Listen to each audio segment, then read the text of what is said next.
hadir di sini saat ini adalah kawan-kawan aktivis 98 yang dulu ada di jalanan selama berhari-hari, berminggu-minggu, bahkan berbulan-bulan sejak bulan 3 atau bulan Maret 1998 sampai puncaknya Mei 1998, terutama di Kota Medan.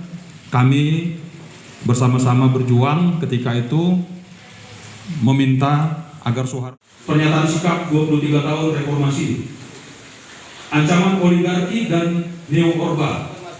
Hari ini 23 tahun lalu puluhan ribu mahasiswa dan rakyat turun ke jalan mendesak reformasi politik, ekonomi, dan pemberantasan korupsi, kolusi dan nepotisme atau KKN.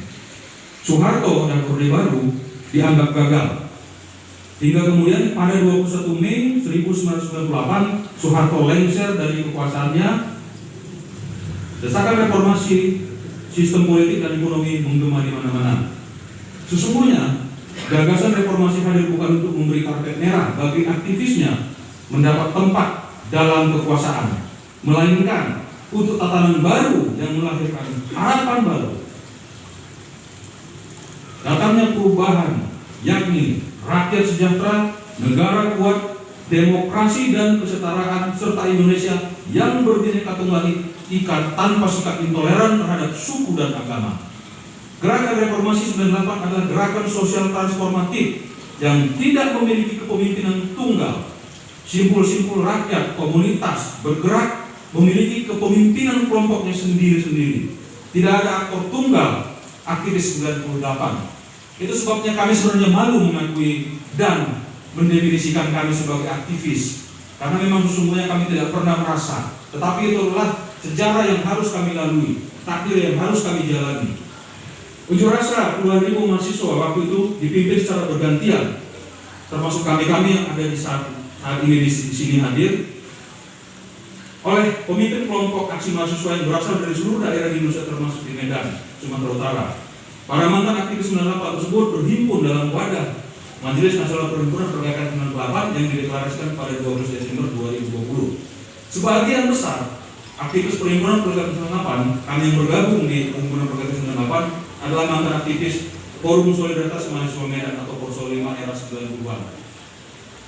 Namun melihat perkembangan pasca 23 tahun Soeharto lengser atau dikenal sebagai era reformasi, Majelis Nasional Perhimpunan Pergerakan 98 berkesimpulan lonceng kematian reformasi sudah terdengar. Kematian kawan juang kami, Elang Mulia Lesmana, Heri Hartanto, Habibur Royan, dan Hindrawan, serta korban kekerasan penembakan saat unjuk rasa Mei 98 di Kota Medan, di Lampung, di Jakarta, di Jogja, Makassar, dan kota lainnya seakan sia-sia. Presiden Jokowi, mantan Presiden SBY, serta mantan Presiden Megawati Soekarno Putri tidak memperlihatkan keseriusan menuntaskan secara hukum penembakan mahasiswa Trisakti dan mahasiswa lainnya. Padahal Presiden Jokowi dan kedua mantan presiden tersebut memiliki kemampuan politik mendorong peradilan kepada pelaku penembakan mahasiswa. Oleh sebab itu, Majelis Nasional Perhimpunan Pergerakan 98 menyatakan sikap. 1. Presiden Jokowi harus menepati janji politiknya menuntaskan penembakan mahasiswa Trisakti dan mahasiswa lainnya secara hukum. Kedua, reformasi ekonomi dengan kembali ke pasal 33 Undang-Undang Dasar 1945. Ekonomi Indonesia belum kunjung membaik. Penyebabnya karena ekonomi Indonesia dikelola dengan cara neoliberal, kapitalisme dan neo-feodalisme yang sangat bertentangan dengan pasal 33 Undang-Undang Dasar 1945, yakni demokrasi ekonomi yang berpegang pada prinsip produksi dikerjakan oleh semua, untuk semua dan untuk tujuan kemakmuran rakyat, bukan kemakmuran seseorang saja. Pengelolaan ekonomi Indonesia saat ini persis seperti masa Orde Baru, dikuasai oleh konglomerat bersama oligarki dalam bentuk kolusi dan nepotisme, melahirkan sedikit orang kaya namun banyak orang miskin. Jumlah orang miskin Indonesia saat ini 27,55 juta jiwa. Sampai saat ini, hukum merupakan hal yang menakutkan bagi orang miskin. Hukum dijadikan alat pemukul kepada yang lemah dan menjadi alat memenangkan kepentingan kelompok yang berkuasa. Hukum bukan lagi proses mencari keadilan, namun membela kepentingan perorangan atau kelompok. Hal ini persis seperti masa Orde Baru berkuasa. Ancaman neo Orde Baru semakin nyata dengan pelemahan lembaga hukum seperti KPK dan Mahkamah Konstitusi. Kami mendukung setiap upaya melahirkan pegawai KPK yang berintegritas dan berwawasan kebangsaan. Namun saat yang sama, kami bertanya kepada pemerintah dan Presiden Jokowi, kenapa tes wawasan kebangsaan tidak dilakukan juga kepada pegawai BUMN, para dosen perguruan tinggi negeri, bahkan kepada TNI Polri.